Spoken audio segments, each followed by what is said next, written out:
Hello friends, स्वागत है हमारे चैनल में आप लोग का। तो अभी जो मैटर हाईलाइटेड है टाइपिंग टेस्ट की क्राइटेरिया को लेकर के, और बहुत ज़ोरों शोरों से है कि आखिर कैंडिडेट किस तरह से टाइपिंग की तैयारी करे। विज्ञापन के आधार पर और नियमावली के आधार पर तो ऐसा लगता है कि कुछ विशेष स्पीड का ज़रूरत ही नहीं है, न ही उसमें अर्हता की व्यवहारिक जाँच के बारे में बताया गया है नियमावली में, अगर देख कर चलें तो। क्योंकि और इसी बीच में बहुत सारे कैंडिडेट को लग रहा है कि 2016 वाला मैटर ठंडा हो गया है। तो जी दोस्तों, ऐसा नहीं हो सकता है। ये मैटर इसी चैनल से पहली बार उछला था और आज भी बीच बीच में वो आते रहता है सामने। तो देखिए, उसका भी एक प्रोसेस है, बाई प्रोसेस ही चलेगा बीएसएससी। या तो इन लोग को 2 ही स्तर से हटाया जा सकता था, या तो एग्जाम से पहले या पीटी रिजल्ट आने से पहले, नहीं तो अब सीधे काउंसलिंग में ही हटाया जा सकता है, बीच में कोई उपाय नहीं है।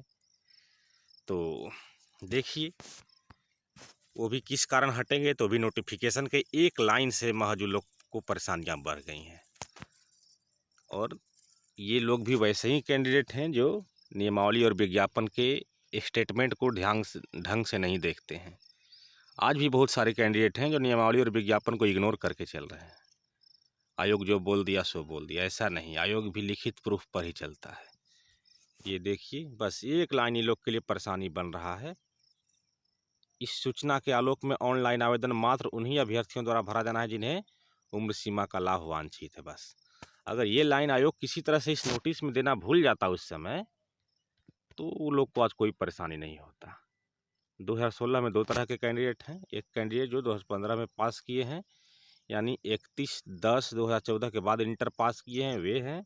और दूसरे जो सारा क्राइटेरिया फुलफिल रखते हुए भी फॉर्म 2016 में अप्लाई किए थे, तो इन दोनों लोग को हटना तय है, इसमें कोई शक नहीं है। तो देखिए, इनके हटाने का भी एक प्रोसेस है। वो प्रोसेस हम पहले बता चुके थे कम्युनिटी पोस्ट के माध्यम से, एक बार फिर से डिस्कस कर देते हैं। यहाँ पर जो उम्र सीमा होता है उसको बहुत ढंग से देखने वाली बात है। वहाँ वनरक्षी पोस्ट के लिए एक स्पेशल उम्र सीमा का प्रावधान था। 1/8/14 के अनुसार 18 वर्ष और अधिकतम 23, बीसी, एमबीसी 25, SC ST 28। लेकिन शेष सभी पदों के लिए जो क्राइटेरिया था उसमें यहाँ देखिए, उम्र सीमा की गणना 1/8/14 के आधार पर की जाएगी। परंतु वैसे अभ्यर्थी जो दिनांक 1/8/13 को भी सरकार द्वारा निर्धारित अधिकतम उम्र सीमा धारित करते हों, वे भी उम्र सीमा के आधार पर इस परीक्षा के पात्र होंगे। न्यूनतम का तो 1/8/14 भी था और अधिकतम का भी उतना ही था। लेकिन कोई कैंडिडेट जैसे 1/8/14 के आधार पर कोई हो जा रहा था जनरल कैटेगरी से 38 साल, लेकिन 1/8/13 के अनुसार वो 37 वर्ष हो जा रहा था, तो वैसा भी फॉर्म भर सकता था। वहीं न्यूनतम 18 और अधिकतम इतना था। बस 1/8/14 ही था दोनों के लिए। लेकिन 1/8/13 को भी कोई 37 वर्ष हो जा रहा था, तो उसको भी फॉर्म भरने का अधिकार था। और सब सारा मतलब सब कुछ सही है, तो मतलब सिलेक्शन भी उसका हो सकता है। लेकिन हाई कोर्ट के निर्देशानुसार इसको 23/1/6 कर दिया गया था। मतलब अधिकतम उम्र सीमा की गणना यहाँ देखिए, अधिकतम उम्र की गणना विज्ञापन की शर्त के अनुसार 1/8/14 के स्थान पर 23/1/2006 कर दिया गया। तो अब तो पता ही है कि इनको तो काउंसलिंग में ही छांटा जा सकता है, बीच में कोई उपाय नहीं है। और ये भी सबको पता है, काउंसलिंग में एक फॉर्मेट भरवाया जाता है जिसमें बहुत कुछ भरना होता है। जैसे आप लोग देख सकते हैं, ऊपर में सबसे पहले अनुक्रमांक रहेगा, जिसमें प्रारंभिक परीक्षा और मुख्य परीक्षा दोनों का भरना होगा। उसके बाद अभ्यर्थी का नाम, मोबाइल नंबर, पिता का पूरा नाम, ईमेल, गृह जिला, जन्म तिथि, उम्र का सत्यापन का प्रोसेस है। और यहाँ पर एक फ़ोटो भी लगाना होगा। यहाँ अपना फ़ोटो भी लगाना होगा। उम्र का सत्यापन देखिए कैसे होगा, क्योंकि उम्र का ही सारा खेला है इसमें। उसमें वहाँ पर पूछा जाएगा 23/1/2016 को आपका उम्र कैसे कितना हो रहा है, वर्ष, महीना, दिन के रूप में। 1/8/13 को भी पूछा जाएगा वर्ष, महीना, दिन के रूप में। 1/8/14 को भी पूछा जाएगा वर्ष, महीना, दिन के रूप में। तो आप भरिएगा, आपका जितना उम्र हो रहा होगा। अब देखिए, आवेदन फॉर्म भरने की तिथि, तो वहाँ पर 2 बार फॉर्म ओपन हुआ था, जबकि CGL 2 में एक ही बार फॉर्म ओपन हुआ था। यहाँ देखिए, 2014 में बिटवीन 1 सितंबर 2014 से 11/10/2014 तक, या दोबारा खुला था 22 फरवरी 2016 से 13/3/2016 तक। अब आपको इसमें चूज करना होगा कि इसमें भरे थे कि इसमें भरे थे। बाई चांस आप इसमें भरे हैं तो कोई दिक्कत नहीं है, सारा क्राइटेरिया फुलफिल है। तो अगर कहीं इसमें भर दिए हैं तो उसके लिए नोट यहाँ एक लिखा रहेगा। यहाँ आप लोग देख सकते हैं नोट में क्या लिखा हुआ है।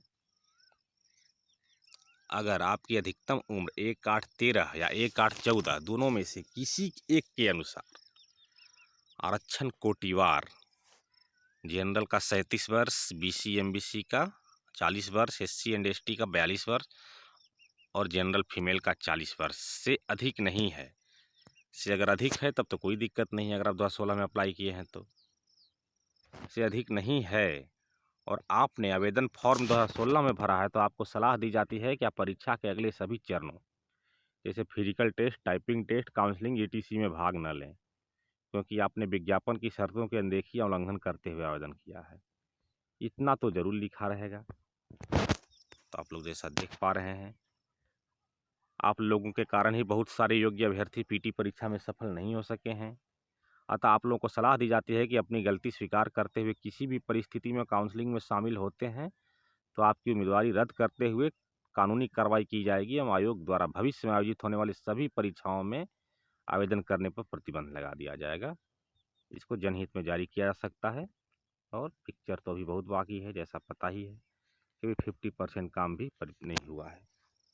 प्रतियोगिता परीक्षा हो चुका है, लेकिन व्यवहारिक जांच परीक्षा, शारीरिक क्षमता जांच परीक्षा, डॉक्यूमेंट वेरिफिकेशन, ये सब होना अभी बाकी है, जिसके तहत अभी बहुत सारे प्रोसेस बाकी हैं। और वैकेंसी तो समझ ही रहे हैं 13,120 है, तो काउंसलिंग कम से कम 20,000 कैंडिडेट का होगा। तो देखिए, अब यहाँ से पता चल ही सकता है कि विज्ञापन के एक एक लाइन का कितना महत्व है, जिसको लोग जनरली इग्नोर कर देते हैं। जैसे फॉर्म भरने के समय इस लाइन को लोग इग्नोर करके फॉर्म भर दिए, बस क्या तो फॉर्म आया हुआ है तो बस फॉर्म भर दिए।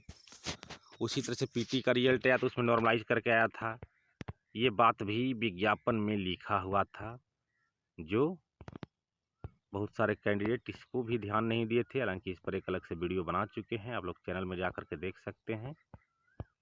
यहाँ भी हम दिखाना चाहेंगे वो चीज़ भी विज्ञापन में लिखा हुआ था, और इसलिए लिखा हुआ था कि वो सामान्य प्रशासन विभाग की सहमति उस पर प्राप्त थी। यहाँ दिखाना चाहेंगे वो चीज़ कहाँ लिखा हुआ है।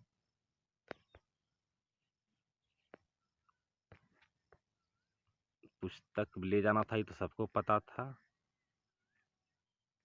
ये देखिए, यहाँ लिखा हुआ था, अधिक आवेदन प्राप्त होने पर प्रारंभिक परीक्षा एक से अधिक चरणों में आयोजित की जा सकती है।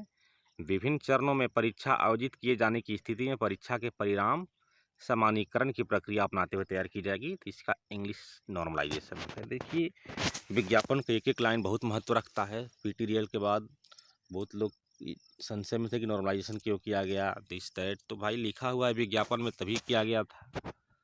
और दूसरी सबसे हाईलाइटेड मैटर है टाइपिंग का। हम लगातार वीडियो ला रहे हैं कि किस तरह से नियमावली में उसका जिक्र किया गया है। देखिए, अर्हता तो है, लेकिन अर्हता का व्यवहारिक जांच होगा कि नहीं होगा ये नियमावली में कहीं नहीं लिखा है। और विज्ञापन में लिखा हुआ है कि नियमानुसार व्यवहारिक परीक्षा भी आयोजित की जाएगी। तो देखिए, नियम उसका बताया ही नहीं गया है कि इस तरह से करना है। तो जिस तरह से कोई भी मैटर हो, BC MBC मैटर भी कहीं ना कहीं विज्ञापन के ही आधार पर चला जा रहा है। अगर जहाँ भी आप मिस मैच किए हैं तो आपको सामान्य कैटेगरी माना जाएगा। तो और वहीं SI के एग्ज़ाम में सीधे आपको रिजेक्ट कर दिया जाता है, वहाँ पर कोई सुनवाई नहीं होता है, कोई जनरल में नहीं माना जाता है वहाँ पर। तो हर विज्ञापन का अलग अलग रूल और रेगुलेशन होता है, टर्म्स एंड कंडीशन सबके अलग अलग होते हैं। यहाँ देखिए, ऑनलाइन आवेदन में दावा किए गए आरक्षण श्रेणी में किसी भी स्थिति में परिवर्तन नहीं किया जाएगा और इस संबंध में किसी भी आवेदन पर विचार नहीं किया जाएगा। गलत आरक्षण का दावा करने पर उन्हें आरक्षित श्रेणी में मान लिया जाएगा। कहीं कहीं रिजेक्ट कर दिया जाता है, क्योंकि विज्ञापन में रिजेक्शन का बात होता है। तो यही सब है। और टाइपिंग का खास करके LDC पद जितने भी नॉन फिजिकल पोस्ट में, उनके नियमावली में कहीं से भी व्यवहारिक जांच का प्रावधान नहीं किया गया है। आप लोग हमारा वीडियो देखते होंगे तो उसमें हम एक एक लाइन दिखाए हैं। जिस तरह से समान नॉर्मलाइजेशन का भी मैं एक लाइन में लिखा हुआ था। 2016 वाले नहीं फॉर्म भर सकते थे फर्जी रूप से, वो भी लिखा हुआ था नोटिस में, उसी तरह से वो भी लिखा हुआ है। तो ऐसा नहीं है कि बेमतलब का तैयारी करके वाहवाही लूटने का ज़रूरत है। विज्ञापन और नियमावली के अनुसार ही तैयारी करना होगा। अगर इसके अगेंस्ट आयोग जाता है तो हम लोग को आगे का प्रोसेस, विरोध वगैरह जो भी है करने के लिए तैयार रहना होगा। तो इस वीडियो को यहीं समाप्त करते हैं। इसको ज़्यादा से ज़्यादा शेयर कर दीजिए। चैनल पर नए हैं तो सब्सक्राइब कर दीजिए। धन्यवाद।